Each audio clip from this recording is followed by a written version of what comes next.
Okay. Are we alive? Are we breathing? All right. We have a special guest here today. His name is Randy Lindgren. Randy and I have known each other for several years. He was a youth pastor, and I was a youth pastor back in the day, and we were on the youth rep board for the state of Montana. He'll tell a little about himself. We both went to the same Bible college, not at the same time, but we both went to the same Bible college, Trinity Bible College. This is where my daughter's going now. He's youth pastored in a couple places in Montana, and then the last, 18 years? Almost 18 years he has been in Butte, America, as some people call it, Butte, Montana.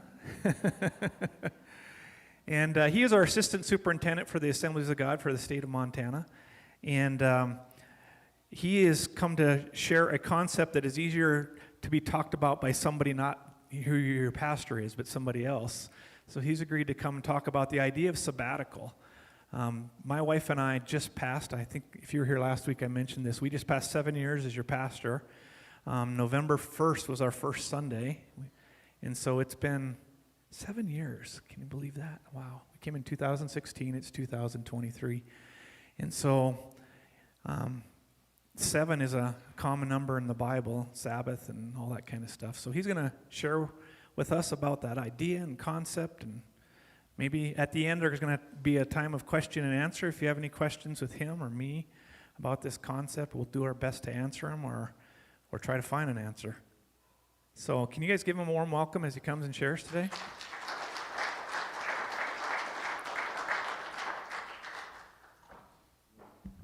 Thank you, Pastor Jared. It is a privilege to be here, and I shouldn't even tell you this, but I forgot my Bible. I feel half naked without it. I've got one on my phone, of course, got it on the iPad, got it on my computer, and my wife and I traveled to a conference last week, and so I took it out of my briefcase where it always is, put it in my backpack, and didn't put it back apparently. So, but we'll be all right. It's all good. Again, Jared, thanks for bringing me over. My wife would have loved to have been here, but her father is having some medical issues, so she's there with him, and so not able to come. So is what it is, but it's all good. So let me introduce myself a little bit. As Pastor Jared said, I am the assistant superintendent, which I'm not sure really what that means, other than if something goes wrong, I get to get in the middle of fixing it, and that's always exciting. But grew up in Wisconsin, have a background in farming and milk cows, dairy cows, a little bit more than what we may be used to here. But enjoyed that part of my life, and love farming, milking cows, and baling hay, and running equipment, and all of that kind of stuff. And so I grew up doing that. Landed at Trinity Bible College and was there for 4 years. Got married to a beautiful Montana girl. And, of course, that led me to Montana, which was the best move of my life. And love Montana, love being here. And we youth pastored for 17 years, staff pastored in 3 different areas. We're in the eastern Montana, Plentywood. And Sydney, we're youth pastors there for about 13 years combined, and then moved to the other side of the world and experienced culture shock like I did not know you could experience in a state. Moved from Sydney, Montana to Hamilton, and I'm telling you, it was culture shock. East to west, there is a different mindset and a different mentality, and we could have moved to Africa, I think, and been just as different in the mindset. So I love the eastern side. I love the atmosphere we have here, and the farming, ranching type community. It's a wonderful thing. And so then moved to Butte just about 18 years ago as lead pastors, and have enjoyed, I was going to say every moment of that, but that'd be a lie. A few of those moments haven't been the greatest, but overall, and that's with any job, anywhere we go, but overall we have loved Butte and being there, just leading that congregation, so excited about that. And let me throw a slide up on the screen for you today. I'm going to talk about the idea of a sabbatical, and we'll kind of tool through this, and I'm going to start off topic, but get to the topic, and just keep up with me, hopefully, if you can, and we'll see how this ends today. How many of you have ever changed the oil in your vehicle? Okay, the rest of you are in trouble. I'm pretty confident. If you didn't raise your hand, you probably have. Every 3,000 miles or every 5,000 miles, if you use synthetic oil, or if you drive the big diesel rigs, maybe it's 10,000 miles or wherever that lands. But somewhere there is this idea of maintenance, and if you own a vehicle and you don't maintain it, it's going to cost you. We all know that. We all understand that. You live in this farming, ranching community and mindset. You understand the value of preventative maintenance. Changing your oil matters, doesn't it? Putting grease in a grease zerk makes a difference. And I want to kind of think through this a little bit this morning. We want to get the most out of the life of our vehicle, don't we? None of us want to have a vehicle for 5 years and then break down and have to buy another one. Obviously, that's not a real great financial investment. And so we want to get the vehicle to last as long as it can. We want to get the equipment to last as long as it can. And so we grease zerks and we change the oil on those regular maintenance moments. Of course, you understand if you don't do that, probably nothing's going to happen for quite a while. You can not change your oil for a while, and it'll be okay. But at some point, your car's going to reject that and say, I don't think so. And I remember a relative of mine, and I won't mention his name, didn't see the need to change his oil ever. Literally, ever. And it was the most comical thing. We'd ask him about it all the time. I almost said his name. I won't do that. Are you ever going to change your oil? Nope. I just keep adding oil as it needs it, and so eventually the oil gets changed. That was his mindset. I said, well, okay, we can kind of work with that, but I don't think that's a great idea. And so, of course, it worked for a while, and actually a lot longer than I thought. He had a little Subaru Brat, if you remember those, and eventually, the motor started making some funny noise, and the motor started clanging and pinging, and so, of course, we take it to the mechanic, and the mechanic takes a look at it, pulls the oil plug, and this mostly sludge comes dripping out, didn't run out. This black, thick, nasty, what they called oil, but really wasn't, and so he pulls the bottom of the oil pan off, and literally the oil pan is like this deep with just sludge. How the thing ever ran as long as it did is beyond me, but of course the motor was too far gone and the car was too far gone and had to replace the vehicle because he didn't do proper preventative maintenance. And again, we understand that a $50 oil change is pretty cheap when you compare it to a $5 or $6 or $9 or $15,000 motor replacement. And so if you keep up on that preventative maintenance, it becomes so valuable.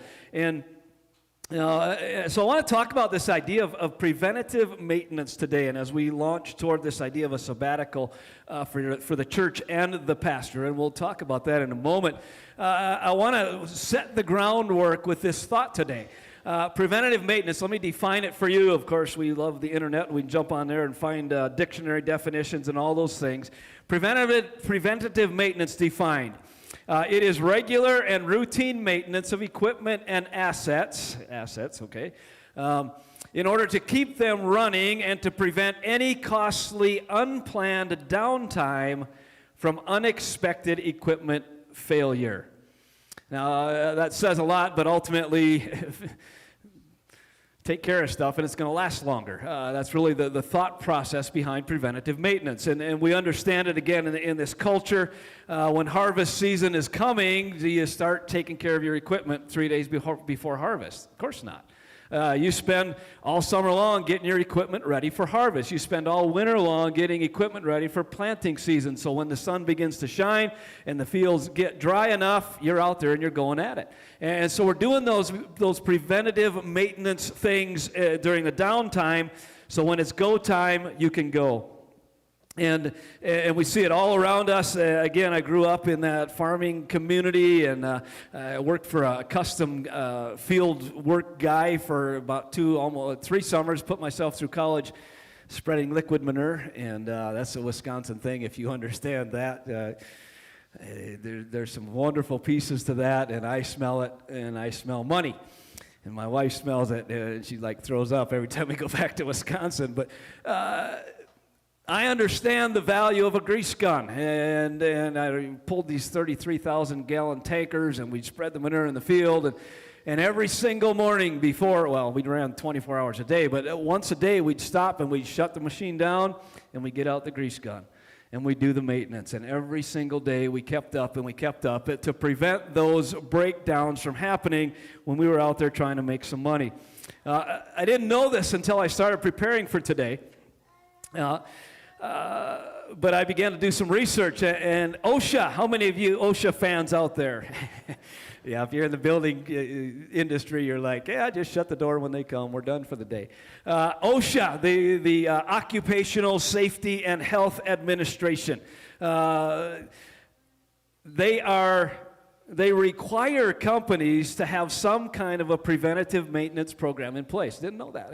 It was interesting. So the government guys that come and make sure we're not hurting ourselves and doing dumb things, which this pastor maybe occasionally does, but it's a good thing OSHA doesn't come to churches often.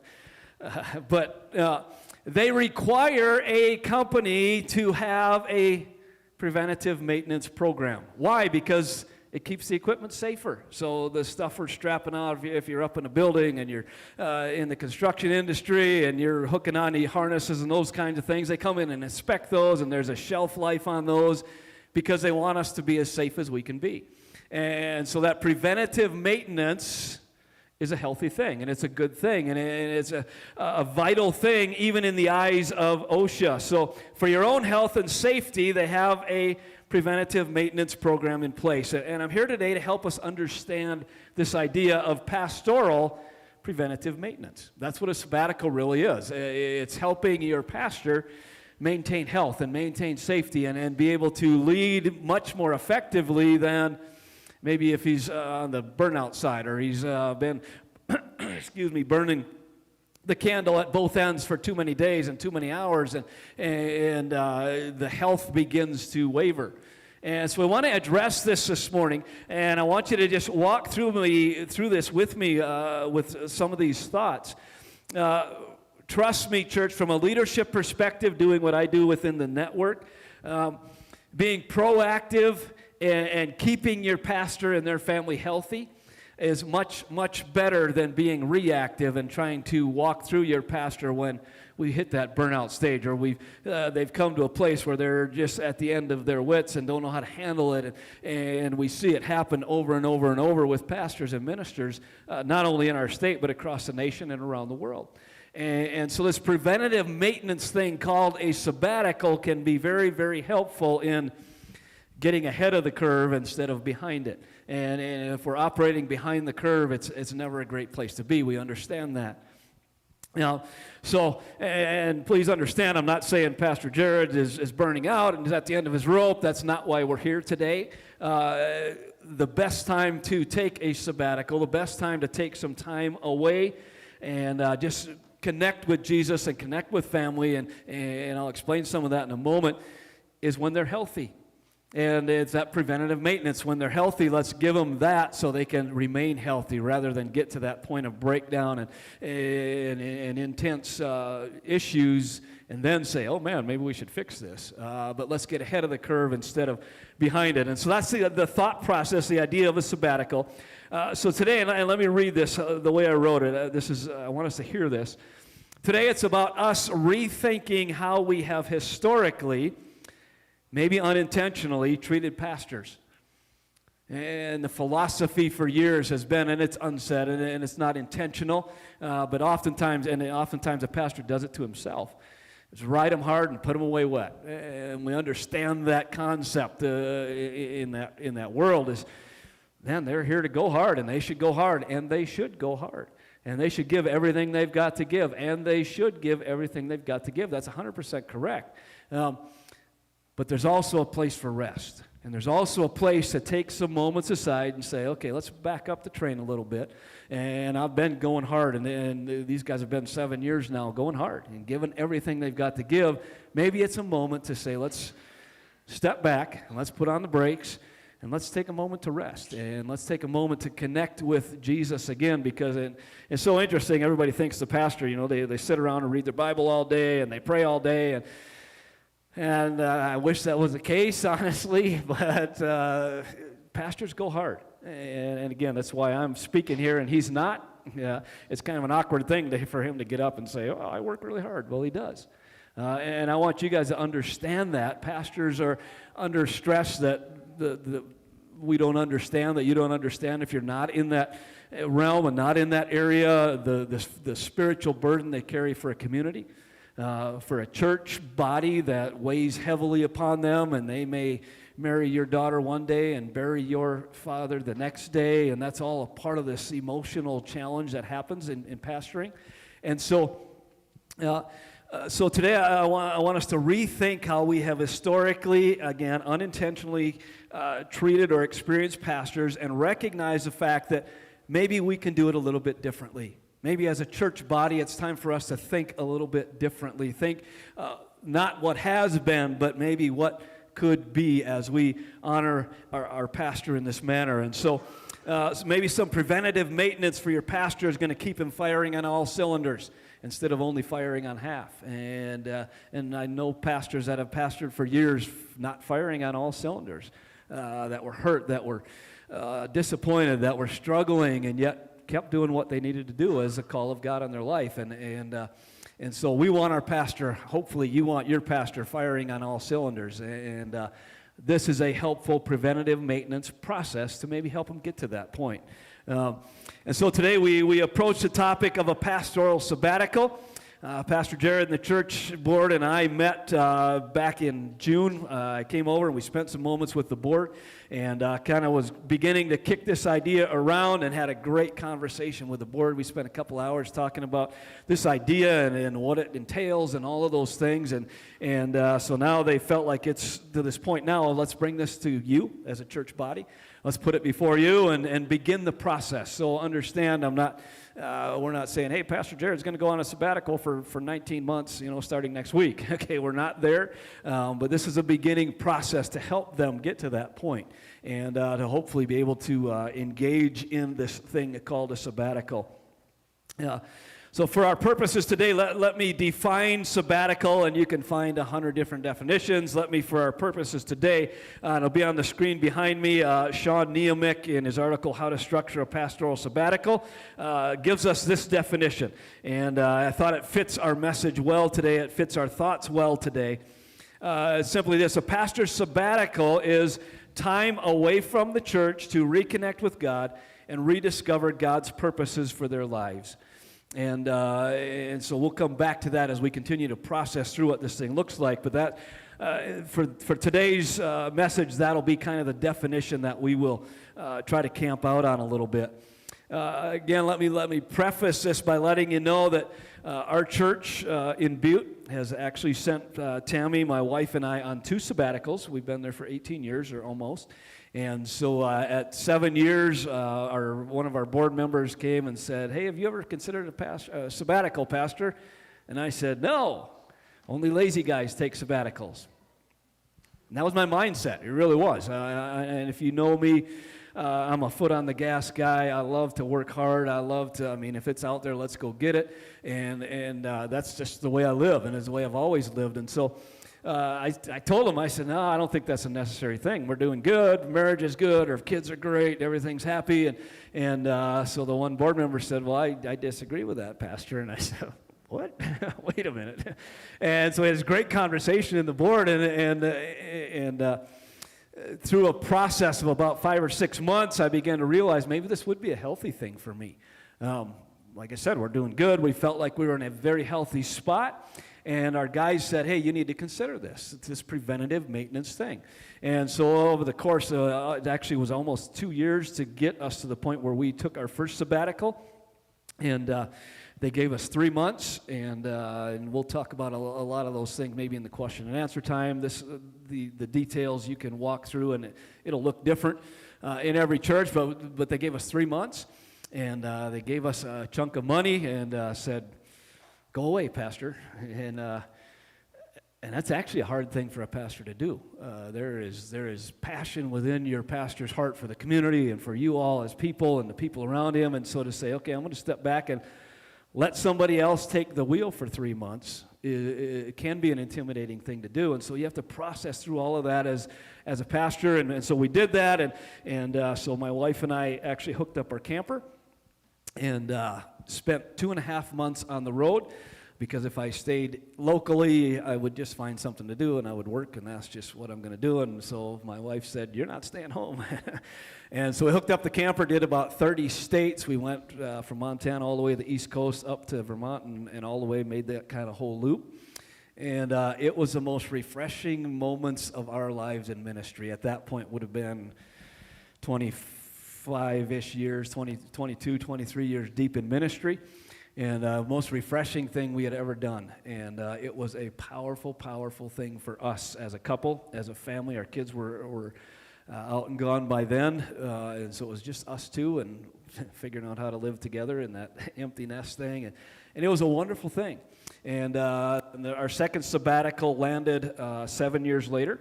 The church board said, man, this is a good thing. And through the process, and figured out that preventative maintenance was a very, very healthy thing for us. And so we actually now, in our policy manual, our church policy manual in Butte, it's mandatory, whatever that means, all things being equal and the finances are there and the church is healthy and all of that, that every 7 years the pastoral staff, including staff pastors, get a sabbatical. And, of course, that looks different, and each time we'll address what that looks like in 2 months or 3 months or 8 months or, whatever that looks like is negotiable, so to speak. But the value of that our board saw, as a matter of fact, they see enough value in it to send me here today. I approached the board and said, hey, Pastor Jared asked if I could come over and preach, and I know it takes me out of my pulpit at home, and so I said, are you guys good with this? And they almost jumped off the table and said, yeah, we are good with this. We see the value. We've seen what it's done in your life and it's done in the church life. And if you can encourage another church in another situation, another pastor to do this, you bet. We want you to be there. And so our church board sends me here today with that mindset. So the value in this is so huge. So let me walk through some things with you this morning. So we've experienced 2 sabbaticals, so I've got that history and the learning curve, and they all look different. I want to take us to the biblical process, the biblical precedents today before we talk more about that mindset of what it can look like. Remember our definition up on the screen. Time away from the church to reconnect with God, to rediscover God's purposes in our lives. So when we think sabbatical, that's what we're thinking.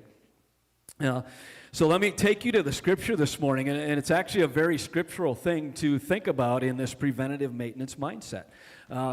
As you begin to study through this, from the very beginning of time, God saw the value of rest. What did God do? Creation, 6 days, and then what? Day number 7, he rested. Why are we here? It's this Sabbath that we have set aside time for the Lord on a Sunday. And that's the way we celebrate it in our culture, is to come to church on Sunday. And so from the very beginning, God valued rest. And oftentimes in pastors' lives, we understand rest and we know we should rest, but we don't rest. And oftentimes it's foot on the gas 24/7, and it's 2 o'clock in the morning calls to the hospital that nobody knows about, and your pastor's not going to get up and say, hey, guess what I did last night? It's not going to happen, but those kinds of things that a pastor deals with that most people will never know the detail and the stress and strain that it causes. But from the beginning of time, God said rest is valuable. And God took an entire day and said, let us rest on the 7th day. An extended Sabbath, an extended rest is commanded in Scripture. This is so interesting. And all you farmers, ranchers out there, you're going to appreciate this and figure out how to make this happen. God commanded Leviticus chapter 25, and I won't read that. I'll go to the New Testament this morning. But Leviticus chapter 25, God commands a year of solemn rest for the land in Israel. And if you're familiar with that, God said, hey, Israelites, on the 7th year, if you're a farmer, you don't do nothing. You let the land rest. You let the land have a sabbatical from producing the crop that it does. And of course, if you think through that a little bit, if you're a farmer and you're not farming for a year, what are you doing? You're going to rest. There's going to be that time to step back and let the land rest. And as a leader, you're going to rest as well. And so that mindset that the Lord brings in that, and I know it's not the picture of sabbatical, but that idea of what the Scripture says, hey, rest is a valuable thing. Setting aside an extended period of time is a healthy thing. It's healthy for the land. It's healthy for the people that run the land, that work the land. It's healthy for your pastor. And keep in mind, this was for a year. I don't think Pastor Jared's asking for a year sabbatical. I don't think he'll get that. If he does, I don't think I'd give him that if I was on the church board. But this was an entire year that God said, let the land rest, and you rest with it. And so the times of rest are important. Times of solitude prepare us to reach and recharge us as leaders throughout the Scripture. And I'll hit on some things. Many leaders in the Bible took extended times to seek the Lord and to rest. Let me give you the fast track of this morning. Moses, Elijah, Jesus, Paul, many other leaders had times of solitude with God to prepare them for ministry moments. And if you begin to think through this, and I want to walk through just the life of Jesus today and show you this in his life. For Moses, he spent 40 years in a desert preparing for ministry. God took him out there, and maybe he learned slow. I don't really know, but 40 years preparing for the ministry that God had called him to. That sabbatical moments, that time away, encountering God, the whole burning bush thing happened. All of those moments happen as Moses sets himself aside and says, okay, God, I'm yours. And he spends that 40 years. He later spends 40 days up on a mountain with God, and of course there's a whole lot of story that goes with that. But those moments that are set aside to set apart to spend time with his Creator. And so we see it with Moses in that manner. Elijah needed more than 40 days to recover from depression, really. And if you read the story of Elijah, man, he had some tough days, and he dealt with some very hard things. And he goes away for 40 days to really recover from that in that sabbatical type moment, that sabbatical mindset of setting aside time from the ministry to spend time in the presence of Jesus in that one-on-one close connection with Christ. And so we see Elijah doing that 40 days to recover from the depression he was in. Jesus takes 40 days. We'll talk about that in a moment. Paul spends how many days in silence and in darkness after he is blinded on the road to Damascus? It's 3 days before he does anything. He fasts and he prays. And he takes that set-aside moment to say, God, help me. God, I need to know you. And it's a 3-day sabbatical away from everything. And then God comes, of course, through Ananias, and his eyes are healed, and he launches into ministry. Paul also, if you study the life of Paul, he actually spent years in preparing for the ministry in Arabia. And spent that time set aside, preparing for ministry, getting ready for what God had called him to do, that sabbatical mindset of time apart from normal, everyday work of the ministry to focus on what Christ was speaking to him. Yeah, and so then I think we demand begs the question today, why do we think pastors should live any differently than this scriptural mindset that's laid out there? So let me look at Christ specifically today, Matthew chapter 4. Remember again, definition of sabbatical, time away from the church to reconnect with God and to rediscover God's purposes for their lives. Matthew chapter 4, it's on the screen. Then Jesus was led by the Spirit into the wilderness to be tempted by the devil. After fasting 40 days and 40 nights, he was hungry. That verse speaks volumes to me because I'm hungry after an hour after breakfast, an hour after lunch. I'm hungry. Jesus takes 40 days aside. He's ready to launch into the ministry, ready to begin the ministry that God had called him to, and ultimately, of course, end up on the cross and resurrected from the dead. But he takes 40 days of sabbatical. He goes out into the desert, and he spends 40 days away from ministry, away from people, away from everything to say, okay, God, here I am. And I think Jesus prayed the prayer he prayed in Gethsemane, and I can't prove that. I just think that's what he was praying. God, not my will, but your will be done. And in that 40 days of preparation moments, it was, God, I don't want to go through what I'm about to go through, but Lord, prepare me. And of course, Satan comes at the end of that and tempts him, and you can read that whole story in the rest of Matthew there. But the sabbatical moment that is set aside, and Jesus himself takes 40 days to step back and say, Lord, I need you. And lets the ministry thing go and just begins to connect with his Creator, with his Father, of course. He's got a little extra connection there. Spends 40 days in communion with God without the distractions before he begins his ministry. And it's so key, without the distractions. Man, distractions are my nemesis. As a pastor, as a leader, it's so easy to get distracted. And God has called me to lead the church, and God has called me to help people understand their value within the kingdom, and them going out and reaching other people and taking the gospel to lost people. And I get so focused on that, and it should be, and then the distractions come. And I was talking to Pastor Jared a couple of weeks ago. All of a sudden, the basement was flooded.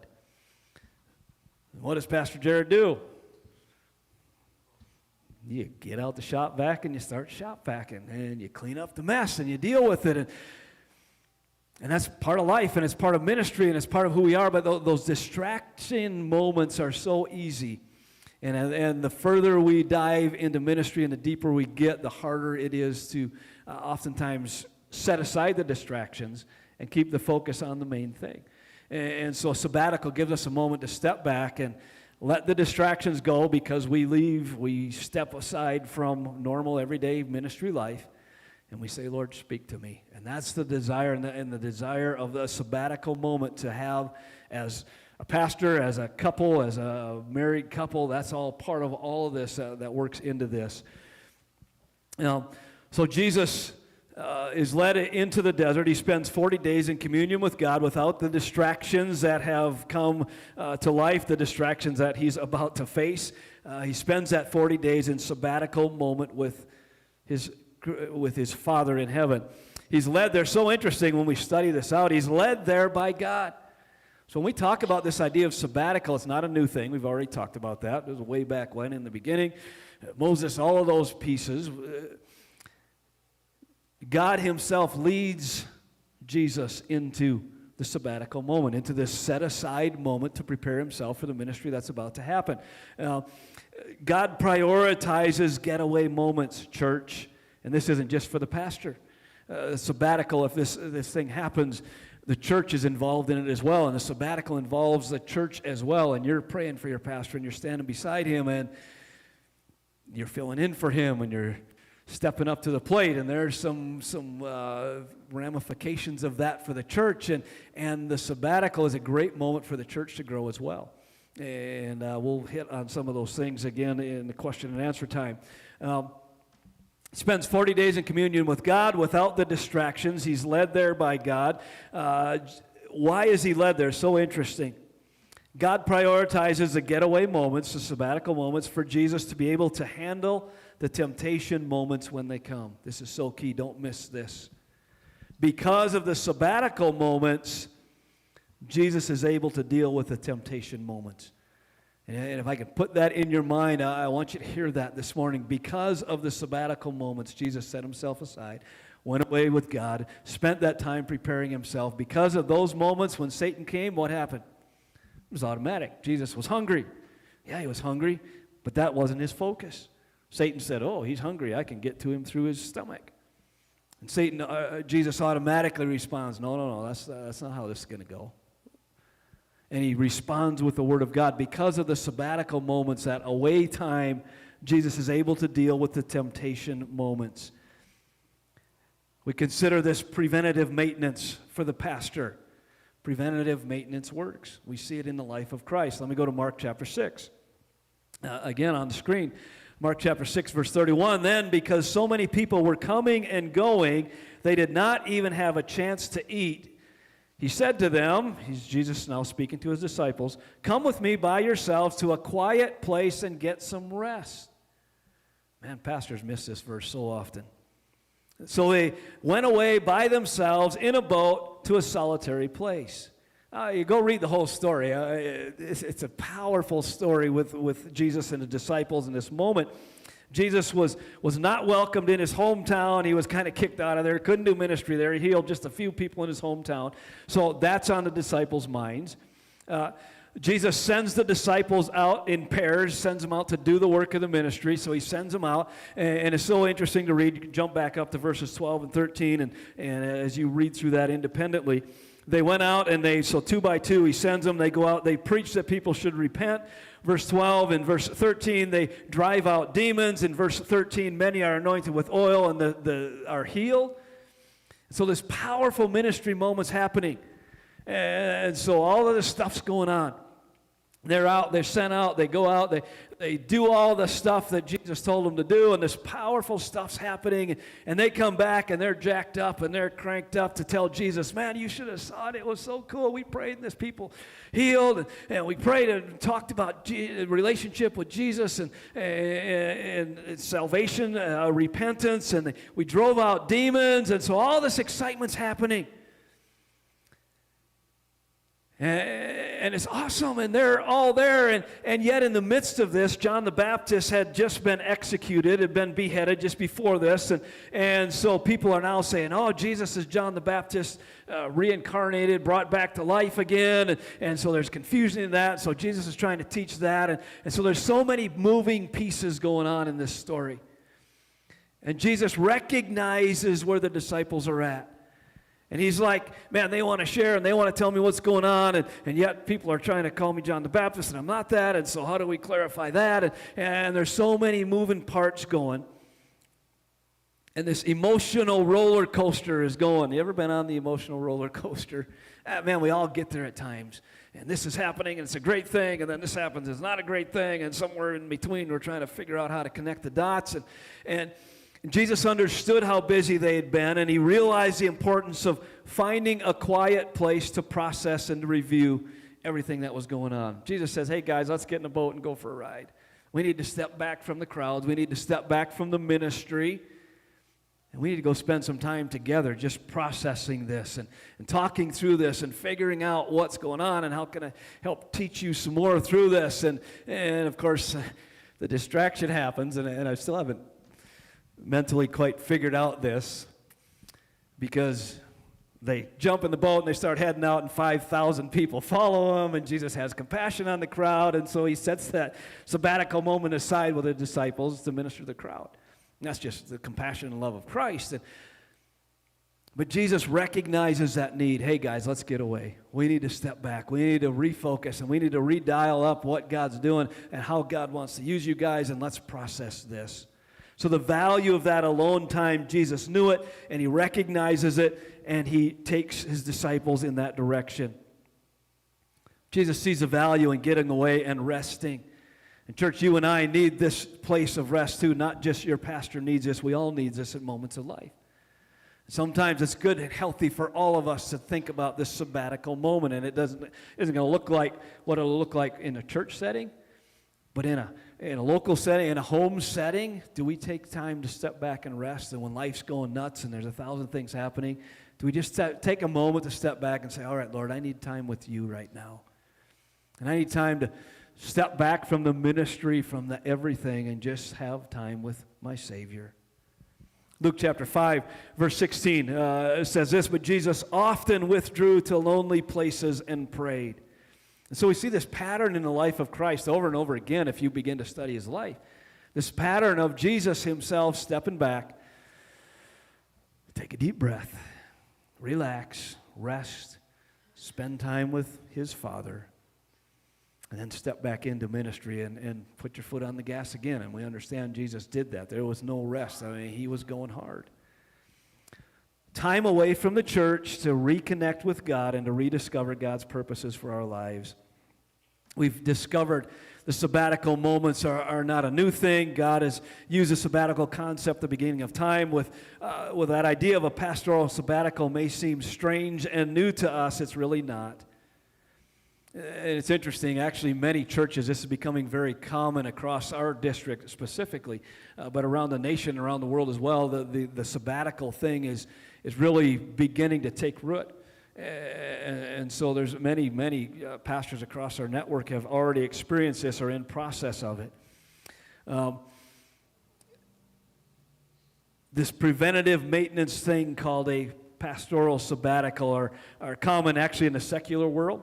They've happened for many years in the secular world. The big CEOs and the companies and those high-stress jobs, high-stress sabbatical is a very common thing. And so now we're, of course, beginning to think about that within the realms of the ministry and the realm of us as leaders. If the secular, let me read this statement. If the secular world recognizes the value of it, if the Bible recognizes the value in it, Jesus himself recognized the value in it, God the Father recognized the value in it in leading Jesus into that, the Holy Spirit leads Christ into that. Church, why would we not want to pursue it for our church and our own pastoral leadership? It just simply makes sense from a biblical perspective.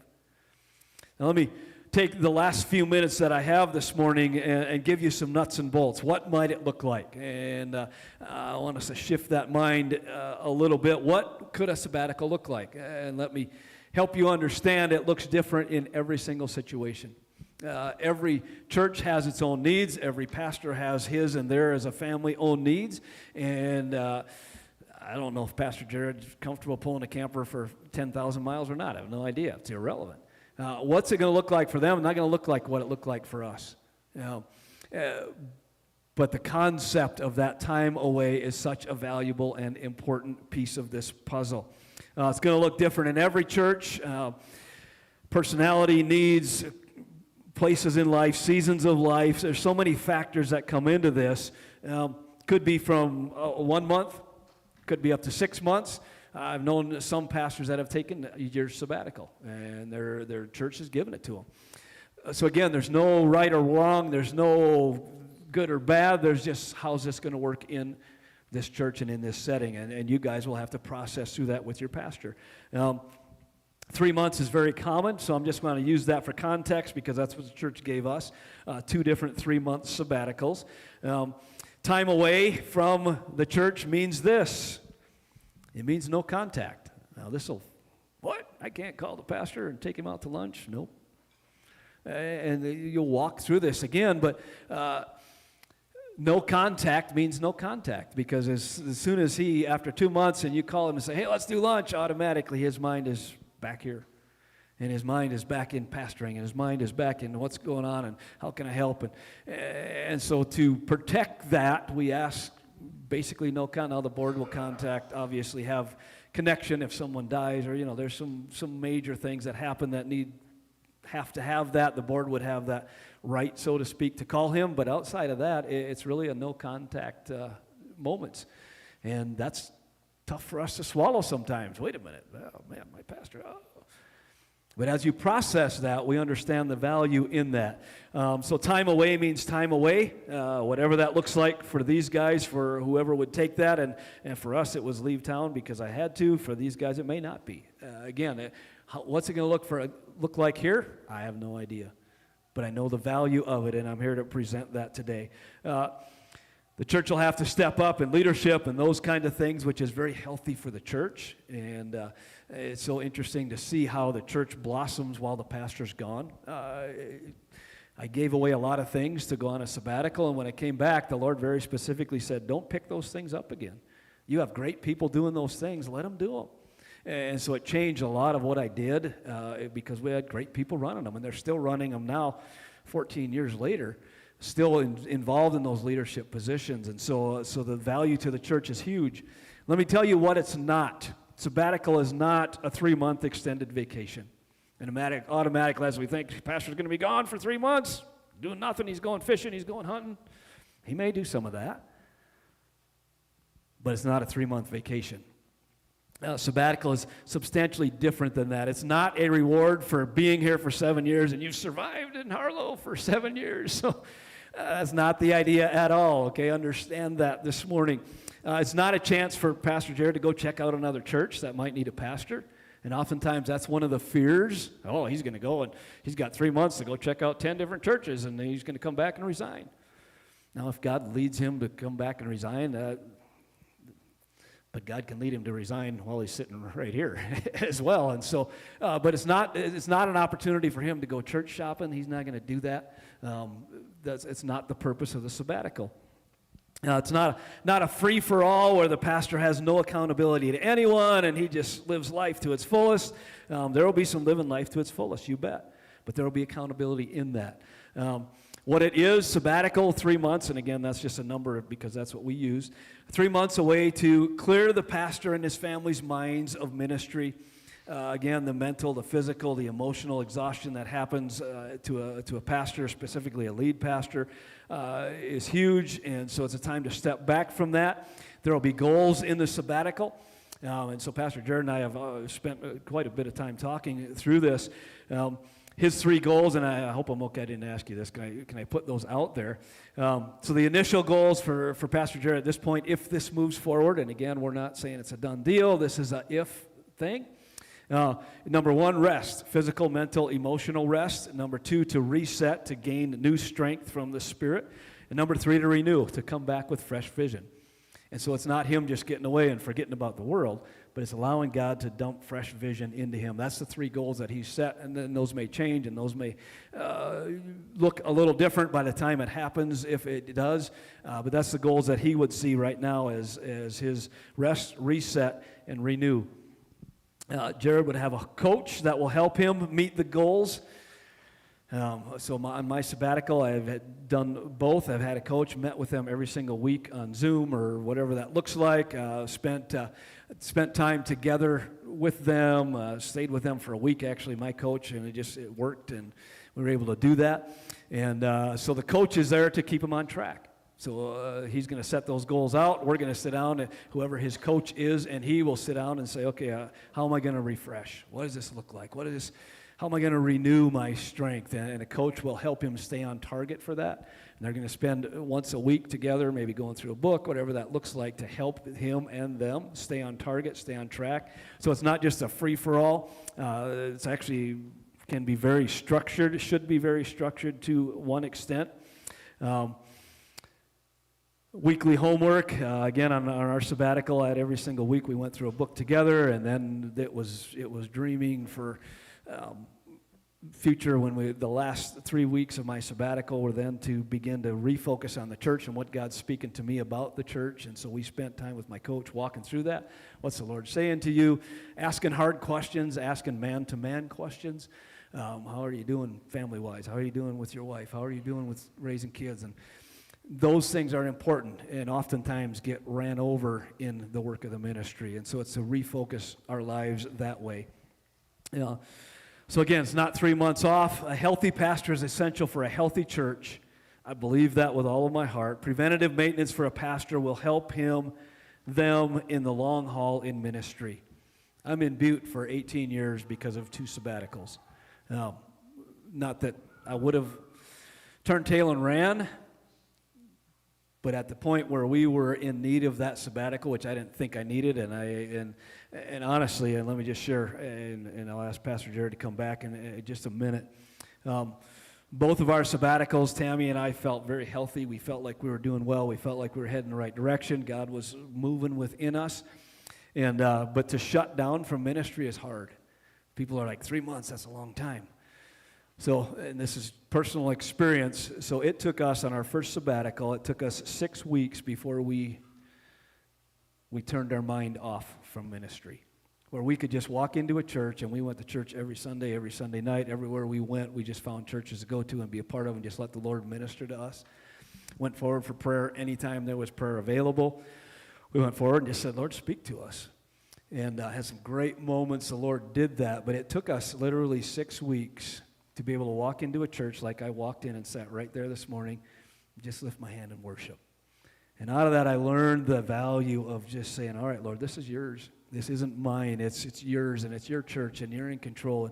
And I've come today to just worship. And a pastor goes to any other church, you're immediately going to walk in and go, oh, that looks cool. I should do that. Oh, well, man, they should have this. Why didn't they do it? Well, we should do that. That's really cool. Your mind's always in that mode, and it took us 6 weeks to turn that mode off and just say, Jesus, speak to us today. And so 3 months is a long time, maybe not. And so it's just some things we had to process. Our second sabbatical did kind of the same thing, 34 states, 10,000 miles. Post-COVID, we left and thought we were pretty healthy. We thought we managed COVID very well, actually. Our church did great through it, and our online presence was already up and running, and so there was just a lot of things. We were ahead of the game a little bit. So we were supposed to go 2020, obviously had to postpone that, and so we went in 2021, drove away, and 6 weeks later, again, I realized how burnt we were. Not burnt out, but how mentally taxed we had been. Just the stress of trying to pastor a church and pastor people through that mess that we call COVID. So all of that to leave it, and Pastor Jared, if you'd come, today's designed for us to see the concept and the value of it, the big picture stuff. Now there's details that, and I will love to have any conversation with anybody about this. I will push this to anybody I can to see the value in it. But today was designed for big picture, and if it moves us forward, and the details will come in the weeks and the months as Pastor Jared and the board and you guys all walk through this, don't be afraid to ask questions. Let me read my final statements, and Jared come. Your pastor needs an oil change. Let me just put it to you that way, and not because I know Pastor Jared, I don't have a clue what's going on here. I mean, we spent a couple hours together last night, and outside of that, I mean, we see each other at district events, and we'll have dinner together, but I don't know the details of what's going on day in and day out. Your pastor does, and your pastor needs an oil change, not to fix what's broken, but to prevent him from breaking. And I want you to, as I conclude, I want you to hear that statement. Don't think this, and if it ain't broke, don't fix it. Man, I've said that, and I've lived that, and that's pretty bad philosophy, honestly.